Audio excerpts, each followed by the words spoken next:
How you doing, guys? It's Kevin again. We got another project here. We got a what we got here is a valve.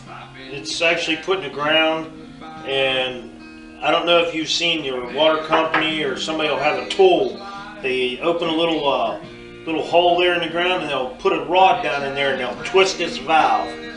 But it takes a special tool to turn this. So I'm going to make one out of a roof bolt. And just an old piece of, looks like a piece of square tubing I might have cut off a long time ago. So I'm going to make a tool to turn this valve on and off down in the ground. Okay, I thought I'd give you a little close-up of this valve that we're wanting to turn on and off.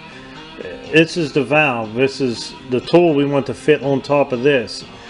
So normally these, when they're down in the ground, they're in a tube probably about 24 inches deep in the ground. So, and you can't get a wrench on there to turn it, you know, because it's such a small hole.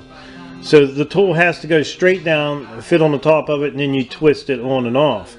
And if you notice in your water meter outside, it'll have the same tool that turns your water meter on and off outside. So we're going to make this tool up here real quick and show you how we do it.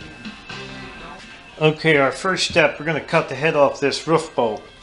We're going to cut the head off that roof bolt, and then we're going to cut us off probably, let's say about 12 inches of this. That'll be our handle.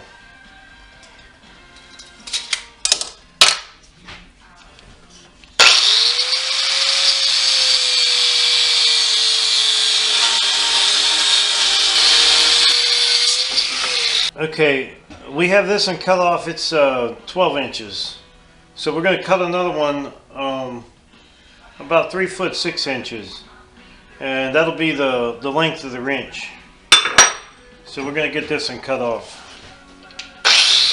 Okay, now we got one 12 inches here. What we'll do is we'll go over to the grinder and we'll take this 12 inches, we'll figure it out in the middle, which would be 6 inches. We'll get our 6 inches here, and what we'll do is we'll clean this up a little bit, because we're going to want to weld this onto there to make a T out of it. This one here is 42 inches, so it's 3 foot 6 inches. We got 42 inches here, 12 inches here. We're just going to clean them up and get them ready to weld them together. Alright, we got our pieces of metal cleaned up, and I got a couple of these old magnets. They give you a good 90 degrees and they stick everything pretty good. I measured this to the center, and now we're going to weld this handle on here.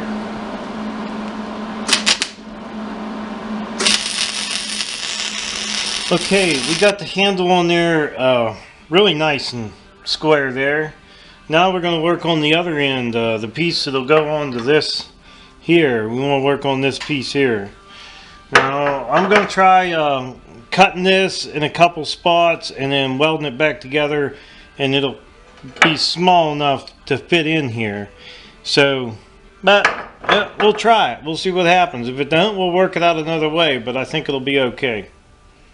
So that's our next step. We're going to work on that bottom piece.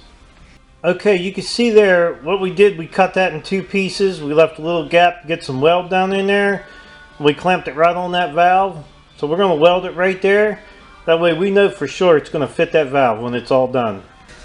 Okay, we got us a weld across the top here now. And as you see, it's going to fit perfect down on that slot right there. So that's what we want to twist. This piece right here. So, but we got good penetration all the way through, which looks pretty good. And what we'll do is we'll cut this off as long as we need it. So we'll take the best part where I have maybe the best weld going through, and then we'll cut it whatever side we want to fit this piece here. Alright, now we welded this on. We went ahead and welded that on there, and we laid it on the table flat. So if the valve is in the ground and it's on, you know it's going to be turned that way. And when you turn it off, if it's going that way with your pipe, it's on. So I kept that square with the T down here. kept it with this. I just laid it on the table and welded it here. That way it would be straight. But we got it to fit in there. It actually fits really well. It slides right inside. So it's a little snug, but I think it'll be fine. And I did weld the inside of this thing. I welded the inside and the outside of it. So it should be a good and sturdy tool. Well, we got it painted up there a little bit. We put a little John Deere yellow on there. Hopefully you won't lose this tool. Actually, it's not for me. It's somebody asked me to build this for them, so I built them the tool. I hope you guys enjoyed the video. And it's not that hard of a little project. I mean, if you got a welder and a grinder and a cutoff wheel, you can pretty much build just about anything you want. So, like I said, I hope you guys enjoyed the video. Don't forget to subscribe or leave me thumbs up, thumbs down, and maybe a message or a comment. Until next time.